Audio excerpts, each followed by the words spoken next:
Assalamualaikum warahmatullahi wabarakatuh. Bismillahirrahmanirrahim. Alhamdulillah. Alhamdulillahi nahmaduhu wa nasta'inuhu wa nastaghfiruh. Allahumma salli wa sallim wa barik ala Sayyidina Muhammad wa ala ali Sayyidina Muhammad. Amma ba'd. Semua rakan-rakan yang saya kasih sekalian, apa khabar semua pada pagi hari ini? Tentunya kita mengharapkan pagi ini kita dalam keadaan mukminin billah, ya, penuh keimanan kita kepada Allah. Kita mengharapkan di pagi hari ini kita akan dapat memulakan hari dengan meletakkan kita di atas paksi yang betul. Semoga insya-Allah seluruh hari ini akan menjadikan hari yang paling istimewa dan terbaik berbanding hari-hari yang pernah kita lalui dalam kehidupan. Syekh Abu Hasan Syazili menyatakan bahawa min alamatin najah fil nihayat ar-ruju'u ila Allah fil bidayat. Daripada tanda-tanda orang yang akan sukses di penghujung. Siapa orangnya? Orang yang kembali kepada Allah sejak daripada permulaan. Jadi alhamdulillah di Dewan Dakwah ini saya dan kita semua berkongsi satu platform untuk kita charge kekuatan iman kita di awal hari, awal pagi. Semoga menjadi sebab kenapa sepanjang hari kita berada di dalam keredaan Allah yang memberikan kita ciri-ciri kejayaan, profil-profil hebat seperti yang telah dilalui oleh orang-orang yang beriman. Amin ya rabbal alamin. Baik, semua rakan-rakan yang saya kasih sekalian, kita pada pagi hari ini cuba berbincang satu tajuk, dan tajuk ini kadang-kadang dilihat secara biasa, tetapi agama melihatnya secara serius. Ya, kita mungkin beranggap bahawa seorang sahabat adalah sebuah keperluan sosial. Maknanya semua manusia, bahkan haiwan, ada kelompok sahabat mereka. Maka dia sahabat yang kita panggil sahabat, orang yang rapat dengan kita, kita anggap sebagai sebuah keperluan sosial. Tetapi tahukah kita bahawa sahabat yang kita anggap sebagai keperluan sosial adalah merupakan satu tuntutan dalam agama kita. Jadi sebab itu kita nak berbincang tentang nilai, ya. Nilai sahabat kita ini, dan dia bernilai kepada kita, berharga kepada kita di dunia sampai ke hari akhirat. Jadi, ya Allah, kalau ini penting, maka marilah kita doa ke hadirat Allah Subhanahu wa taala, faqihna ya Allah, fahamkan kami dengan dalam ya Allah erti dan nilai sahabat ini. Baik, sesuatu yang lumrah kepada kita orang-orang yang beriman, orang-orang yang nakkan kebaikan, ialah kita membaca doa, kan? Dan doa yang kita baca yang disebut sebagai ibu doa, ya, yakni semua doa-doa dia akan masuk di dalam doa, serangkap doa ini, ya. Apakah yang dia maksudkan dengan ibu doa? Yang seluruh doa manusia masuk di dalam serangkap doa yang kita bacakan kepada Allah Subhanahu wa taala. Dia adalah doa Rabbana atina fid dunya hasanah wa fil akhirati hasanah wa qina adzabannar. Ya. Kalau kita perasan pun, kalau kita pergi umrah, kan, kita pergi haji, bila kita buat tawaf, bila kita mula nak tawaf daripada rukun Hajar Aswad tu, ya, kita adjust kita punya bahagian kiri ni supaya selari dengan jajaran Hajar Aswad. Lepas tu kita pun mula bergerak, kan? Bila kita mula setelah berniat dan kita bergerak, pada ketika itu kita akan berjalan bersama dengan kelompok jamaah yang lain yang sama-sama, dan kita dengar dalam pelbagai bahasa mereka menadah tangan dan berdoa kepada Allah. Dalam gerakan itu, ya, kalau di bawah terik panas matahari tersebut, kita akan lihat dan kemudian kita akan dengar orang bahkan berdoa bila sampai ke Multazam, berdoa dan kemudian melalui Hijr Ismail berdoa dengan pelbagai permintaan yang mereka minta daripada seluruh dunia. Ada yang minta diberi rezeki, ada yang diminta ditambahkan iman, ada yang minta supaya ilmu ditambahkan, ada yang tidak punya zuriat, minta Allah berikan kepadanya zuriat. 1001 macam doa dipinta oleh manusia ketika mereka berjalan menyusun langkah untuk berkeliling pada Kaabah tersebut, perasan atau tidak. Dan ada yang menangis, ada yang terseduh-seduh, ya. Ada yang melaungkan suara, ada yang berjalan dalam menghayati dirinya sendiri, bermonolog, bercakap dengan Allah, muhasabah, ada yang membaca Al-Quran. Tetapi perasan atau tak, bila kita sampai ke rukun Yamani, ya, rukun Yamani, maka kita seolah-olah terdengar pada ketika itu bahawa semua orang berdoa dengan satu doa sahaja. Dari banyak-banyak doa yang dibacakan tadi, tetapi sampai ke rukun Yamani, kemudian pada ketika itu kita akan dengar manusia membaca beramai-ramai dan kadang-kadang menjadi serentak.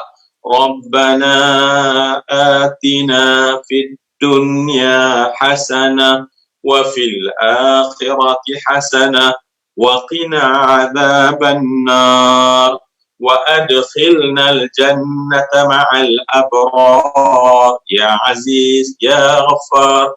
Baik. Itulah yang dibaca oleh manusia. Jadi kenapa agaknya pada satu tempat yang seluruh doa-doa tadi dihimpunkan dalam doa pada rukun Yamani tersebut untuk sampai ke rukun Hajar Aswad. Baik. Kerana itu, marilah kita cuba memahami sebenarnya kita duk minta tadi subuh, kita minta Rabbana atina fid dunya hasanah wa fil akhirati hasanah wa qina adzaban nar. Apakah sebenarnya yang termasuk di dalam maksud wahai Tuhan kami, Rabbana atina, datangkanlah kepada kami ya Allah, fi ad-dunya, pada dunia ini. Sebab apa erti dunia? Dunia adalah kehidupan yang kita lalui min wiladatin ilal wafat. Daripada kita lahir sampai kematian, jarak itu, timeline itu, itulah dalam time dan hidup sampailah kematian kami. Rabbana atina fid dunya hasanah. Kita minta hasanah daripada Allah. Kemudian barulah kita kata wafil akhirati hasanah, dan di hari akhirat, maknanya lepas kematian, itu maknanya kita masuk ke gerbang akhirat. Sampai selama-lamanya kita minta hasanah di hari akhirat. Kemudian yang ketiga kita minta waqina adzabannar, dan ya Allah jauhkanlah kami daripada neraka Jahannam. Allah, hebatnya doa tersebut kan. Dan kita dapati bahawa doa itu adalah sebuah rantaian. Sebenarnya sebuah rantaian. Maksudnya apa dia? Orang yang Allah beri hasanah dunia lah yang akan dapat hasanah akhirat. Orang yang dapat hasanah akhirat lah yang akan jauh daripada neraka Jahannam. Kita buat secara terbalik. Maknanya kalau seorang itu masuk dalam neraka Jahannam, maka dia tak dapat hasanah akhirat. Dan orang yang tak dapat hasanah akhirat ialah orang yang tak dapat hasanah dunia. Jadi rupanya dia ada satu rantaian dan kita minta benar-benar pada Allah. Tetapi di mana konteks perbincangan kita? Termasuk kata ulama, antara yang dimaksudkan dengan hasanah dunia adalah apabila Allah kurniakan kepada kita sahabat yang baik. Jadi rupanya kalaulah kita tengok keliling kita, orang di sekeliling kita bukan orang-orang baik, maka takutlah pada Allah. Sebab antara hasanah dunia, kebaikan dunia yang kita dapat adalah apabila kita mendapat sahabat-sahabat yang baik. Jadi rupanya sahabat yang baik ini, saya ulang sekali lagi, bukan keperluan sosial nak sempang, nak lepak. Tetapi sahabat yang baik adalah orang yang menyebabkan kita mendapat hasanah dunia. Allahu Akbar. Kerana itu kita tengok dalam hadis Nabi SAW menekankan perkara ini. Saya sebut ni supaya saya, semua rakan-rakan melalui platform dakwah di Dewan Dakwah Majlis Dakwah Negara ini, cuba melihat balik dan meletak nilai kepada sahabat kita. Ya, meletak nilai. Maknanya hasanah dunia aku bergantung kepada siapa sahabat baik aku. Siapa orang yang musahabah, yang sentiasa berdampingan dengan kita.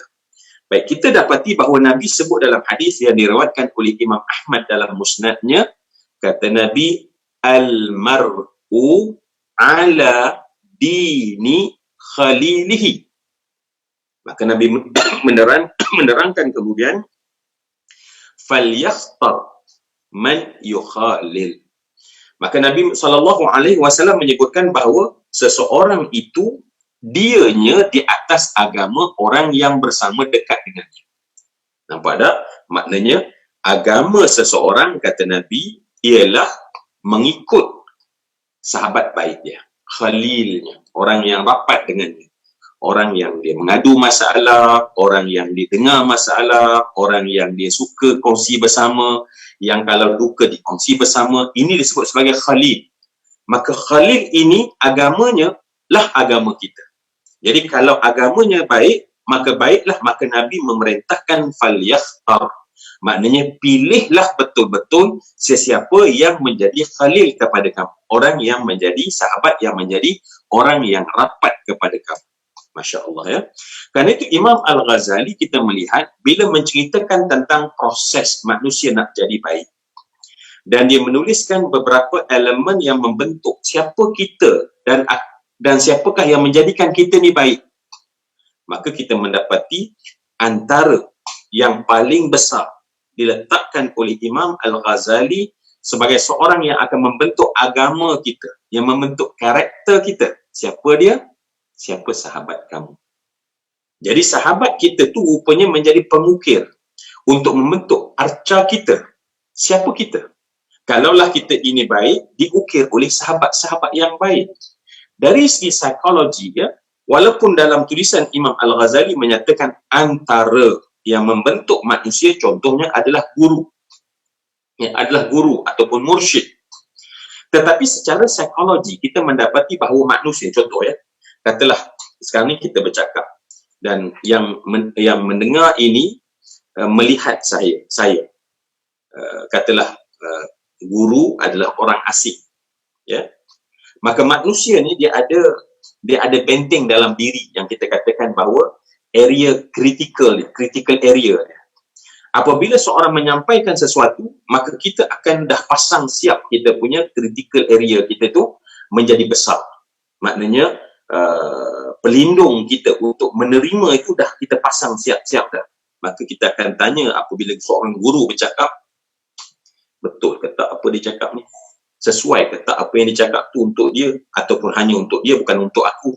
Baik, itu adalah kesan apabila kita memasang secara semula jadi tanpa manusia sedar critical area. Tetapi apabila kita duduk dengan kawan, sebab kita suka pada dia, kita sayang pada dia, kita percaya pada dia, satu perasaan dalaman yang berlaku adalah kita buka semua critical area kita. Critical area kita yang tadi begitu sempit, sekarang menjadi begitu luas. Maka pada ketika itu, tanpa sedar, apa yang dia cakap diserap, apa yang dia buat diteliti dan diambil oleh hati kita sebagai pedoman. Dan akhirnya terbentuklah sikap kita seperti sikap kawan kita. Kerana itu, semua yang saya kasih sekalian, apabila Nabi menyebut, maka pilihlah, artinya pilihan sahabat-sahabat adalah mereka-mereka yang merupakan manusia-manusia pilihan yang perlu bersama dengan kita. Dan ini menjadi kewajipan. Artinya kalau kita nak agama kita baik, berkawanlah orang yang baik agamanya. Kalau kita rasa aku ni kudukut, ya, maka berkawanlah dengan orang yang pemurah. Kalau kita rasa bahawa kita ni tak banyak kebaikan, maka carilah orang yang banyak kebaikan untuk kita berkawan. Dan kerana itu, kita tanpa sedar membentuk, sebab sahabat ni bukan seorang, tetapi satu kelompok kecil yang berada di sekitar kita. Jadi sahabat ini lah yang perlu kita perhati betul-betul dan kita kena memastikan betul-betul kerana mereka sangat berharga. Baik, kalaulah kita mungkin tak sampai lagi kefahaman itu, cuba kita tengok satu hadis Nabi SAW yang sangat terkenal. Saya cerita dalam bentuk kisah. Sebab Nabi pun menceritakan hadis ini dalam bentuk kisah. Ya, Nabi bercerita tentang kisah Nun di zaman Bani Israel. Seorang lelaki yang membunuh 99 orang. Ingat kan? Baik. Apabila dia membunuh 99 orang, datang dalam perasaannya untuk bertaubat. Dia rasa nak bertaubat. Maka dia carilah. Maka Nabi kata dalam hadis tersebut, maka dia pergi kepada seorang abid. Nabi gunakan kalimah abid. Maksudnya abid ni ahli ibadah, kuat ibadah. Ya. Maka dia merujuk masalah dia. Dia berkata, aku telah membunuh 99 orang. Adakah aku diterima oleh Allah? Adakah aku diampun oleh Allah? Cuba bayang, tanya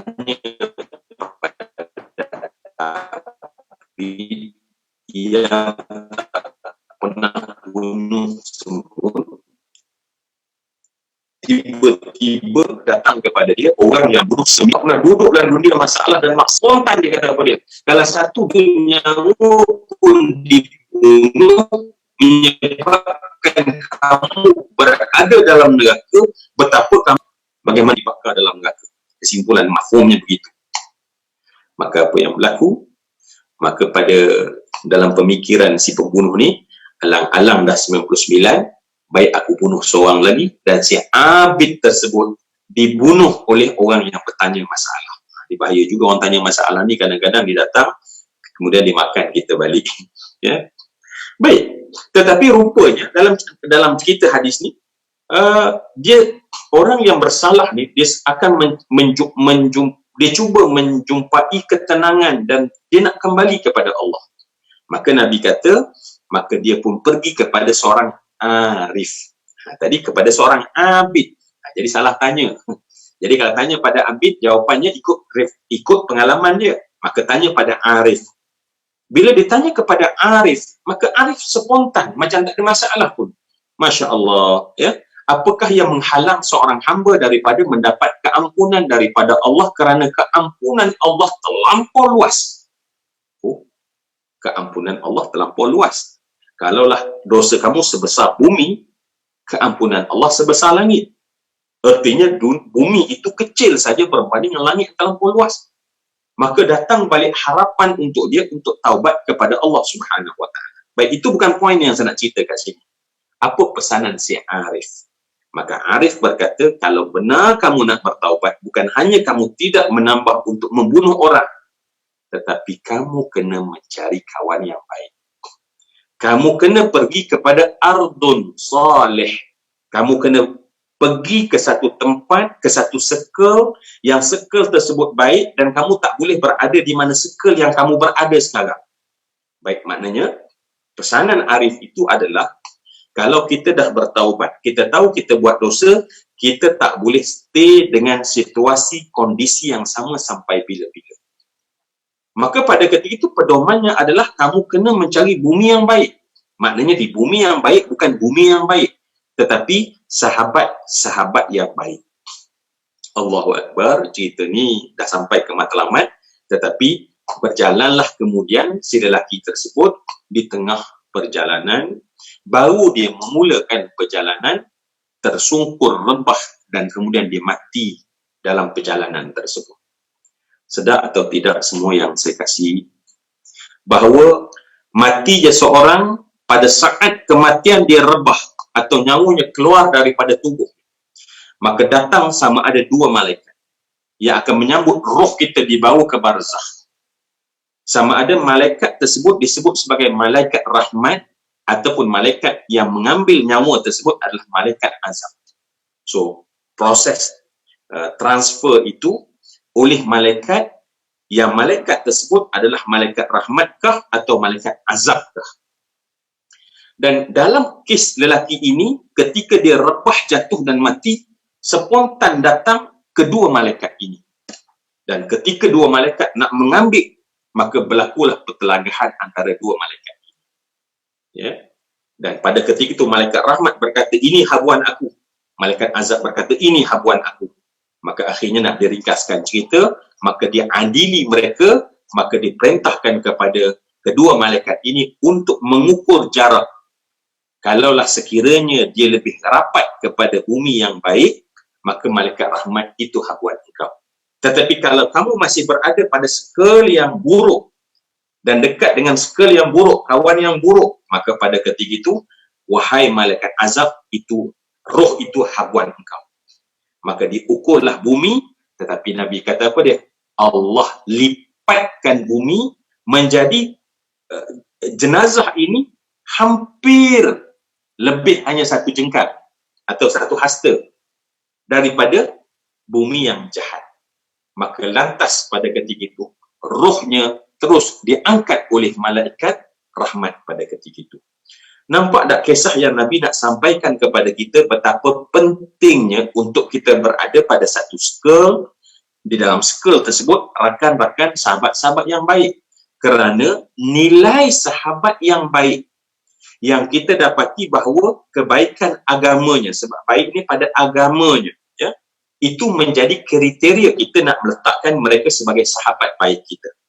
Dan manusia, roh yang sama akan diikat. Karena Nabi menyebutkan bahawa al-arwah junudun mujannadah. Roh manusia itu, mereka bergerak seperti tentera. Uniform yang sama, misi yang sama, visi yang sama.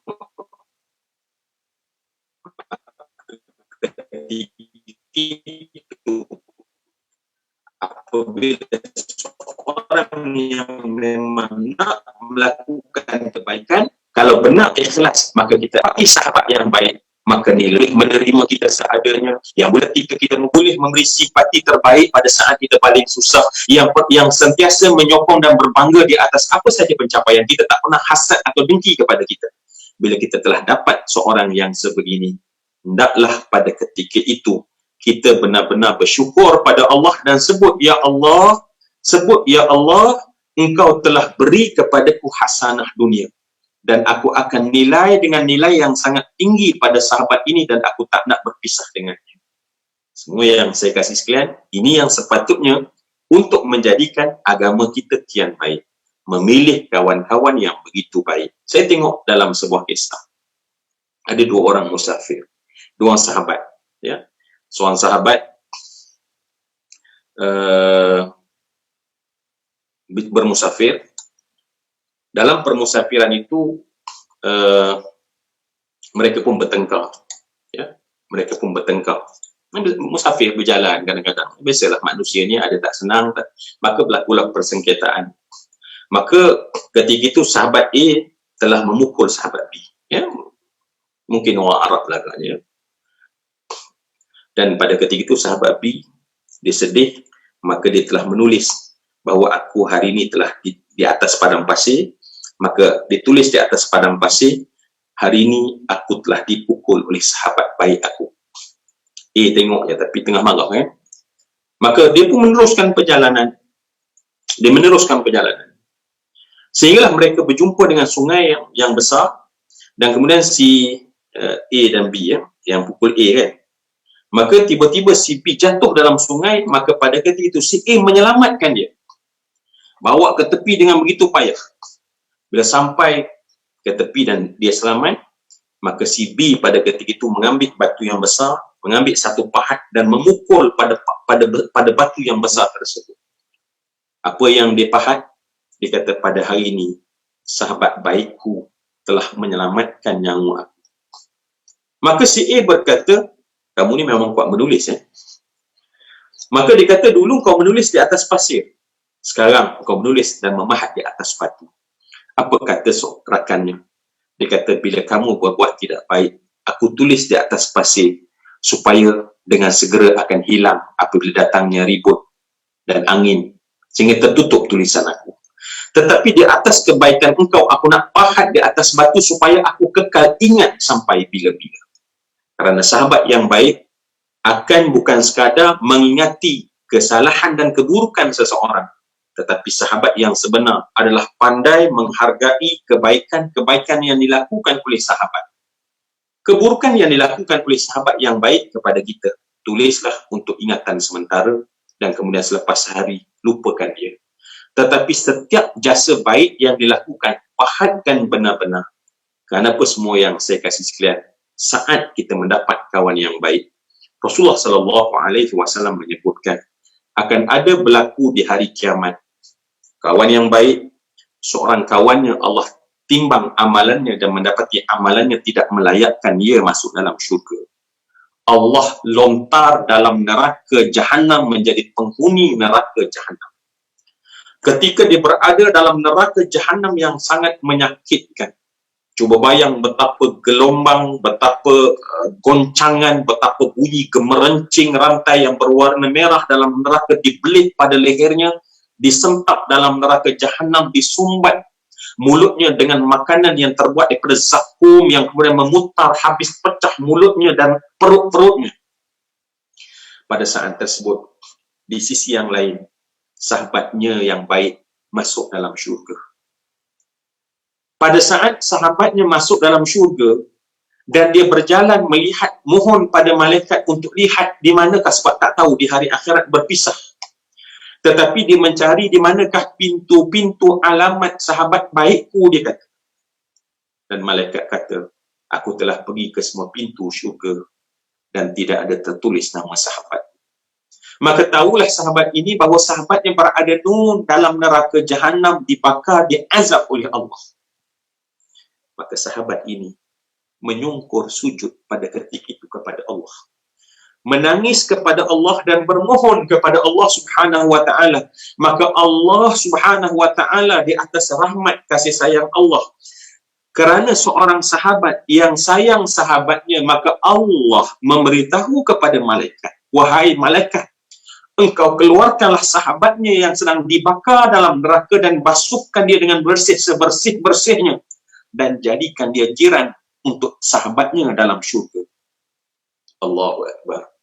Rupanya sahabat agama kita bukan hanya akan kita dapat manfaat untuknya di dunia, tetapi kita tak tahu mana sahabat yang kita tengok yang baik, sahabat baik kita, sahabat agama kita itu, yang rupanya di hari akhirat dia akan doakan kita, dia mohon pada Allah, sehingga akhirnya sama-sama berada dalam syurga penuh kenikmatan.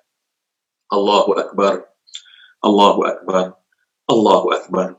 Jadi marilah sama-sama kita dapat menghargai dan menilai sahabat, kerana harganya bukan hanya di dunia, bahkan sampai ke hari akhirat, menepati apa yang disebut dalam doa tadi, Rabbana atina fid dunya hasanah wa fil akhirati hasanah wa qina adzabannar. Semoga bicara ringkas ini dapat menjadikan kita meletak harga dan warna yang paling indah kepada sahabat kita, dan kita berikan perasaan sayang yang sepenuhnya kepada sahabat kita, dan insya-Allah itulah saya kira matlamat kita juga di Dewan Dakwah Majlis Dakwah Negara, agar menjadi platform yang dapat menghimpunkan seramai mungkin para sahabat yang nilai tinggi nilai agamanya, yang akan dapat menolong agama kita supaya makin tinggi, makin dekat dengan Allah Subhanahu wa ta'ala. Jadi semua rakan-rakan, mari bersama insya-Allah dengan usaha yang kita buat bersama-sama. Ingat, mari kita sentiasa share, kita war-warkan, kita menyambung lidah da'i, dan kemudian kita sama-sama menyokong insya-Allah ya, Dewan Dakwah Majlis Dakwah Negara. Banyak yang ingin kita lakukan, tetapi perlukan sokongan yang tak putus-putusnya daripada semua, yang berupa doa, semangat, rangsangan dan sumbangan harta, untuk insya-Allah dapat kita jadikan dia sebagai modal untuk kita gerakkan kerja-kerja dakwah yang tersangat banyak. Insya-Allah semoga hari kita seperti yang kita harapkan tadi dimulai dengan penuh kebaikan, dan insya-Allah kebaikan akan menjadi milik kita dan sentiasa memeluk kita sepanjang hari insya-Allah. Ampun maaf daripada saya. Jumpa lagi di masa akan datang. Setiap hari kita berada, ingat di Facebook Dewan Dakwah Majlis Dakwah Negara. Aqulu qawli hadha wa astaghfirullahal azim li wa lakum sairil muslimin wa li sairil muslimin. Assalamualaikum warahmatullahi wabarakatuh. الكرام